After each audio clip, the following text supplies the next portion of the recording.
Après plus d'un demi-siècle, l'humanité s'apprête à retraverser l'espace profond. Et cette fois, ce n'est pas Apollo. C'est Artemis II, la mission qui marquera le retour des humains autour de la Lune. Artemis II, prévue pour 2026, sera la première mission habitée du nouveau programme Artemis. Elle succède à Artemis I, le vol test sans équipage lancé en 2022, qui a prouvé la fiabilité du vaisseau Orion et de la fusée SLS. Cette fois, 4 astronautes embarqueront réellement à bord, pour un voyage d'environ 10 jours autour de la Lune et retour sur Terre. L'objectif ?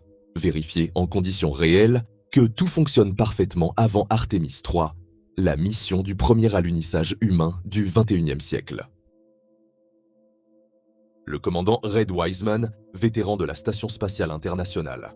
Le pilote Victor Glover, premier Afro-Américain à s'aventurer aussi loin de la Terre. Christina Koch, ingénieure et détentrice du record féminin de la plus longue mission spatiale en orbite. Et Jeremy Hansen, astronaute de l'Agence spatiale canadienne, premier Canadien à participer à une mission lunaire. 4 visages, 4 histoires, un seul but. Ramener l'humanité là où tout a commencé. Leur vaisseau, c'est Orion Integrity, un symbole de confiance et d'unité. Il sera propulsé par la fusée SLS Block 1, la plus puissante jamais construite depuis Saturne V. Lors du décollage, ces 4 moteurs RS-25 et ses 2 boosters à poudre généreront plus de 4000 tonnes de poussée, de quoi soulever un immeuble de 30 étages. Une fois en orbite terrestre, Orion se séparera du second étage de la fusée pour entamer sa trajectoire translunaire, un trajet qui l'emmènera à plus de 370 000 km de la Terre. C'est le plus long voyage habité depuis Apollo 17 en 1972.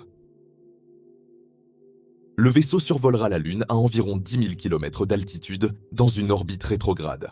L'équipage observera directement la face cachée de la Lune, un spectacle qu'aucun humain n'a vu depuis plus de 50 ans.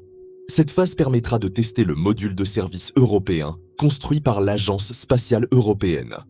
Il fournit l'électricité, la propulsion et les systèmes de survie d'Orion. Sans ce module, la mission ne pourrait pas exister. Au retour, Orion rentrera dans l'atmosphère à près de 39 000 km/h. C'est ce qu'on appelle une rentrée lunaire, la plus rapide et la plus chaude possible pour un vaisseau habité. La température sur son bouclier thermique AFCOAT atteindra environ 2800 degrés Celsius, soit 2 fois plus qu'une rentrée depuis l'orbite terrestre. C'est l'un des tests les plus cruciaux de la mission.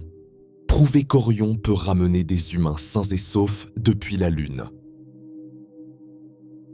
Artemis II embarquera aussi plusieurs expériences scientifiques, dont Avatar, un projet d'organes sur puce.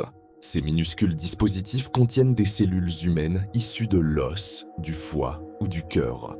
Elles seront exposées à la microgravité et au rayonnement spatial pour comprendre comment notre corps réagit à l'espace profond. Les résultats serviront à mieux protéger les astronautes lors des futures missions vers la station Gateway, puis vers Mars. Au-delà de la science, Artemis II est un symbole fort. Pour la première fois, une femme, un Afro-Américain et un Canadien s'aventureront au-delà de l'orbite terrestre. C'est un pas vers une exploration spatiale plus inclusive et internationale. Après Artemis II viendra Artemis III, prévu à la fin de la décennie, avec un alunissage au pôle sud de la Lune, là où se trouvent de vastes cratères d'ombre éternelle, où la NASA espère confirmer la présence de glace d'eau. Cette ressource pourrait servir à produire oxygène et carburant pour les futures missions. Puis viendra Artemis IV, qui inaugurera la station orbitale Gateway, un avant-poste permanent autour de la Lune. Artemis II, c'est plus qu'une mission d'essai. C'est le début d'un nouveau chapitre de l'histoire humaine. Celui où nous ne faisons plus que regarder la Lune, mais où nous apprenons, pas à pas, à y retourner pour de bon.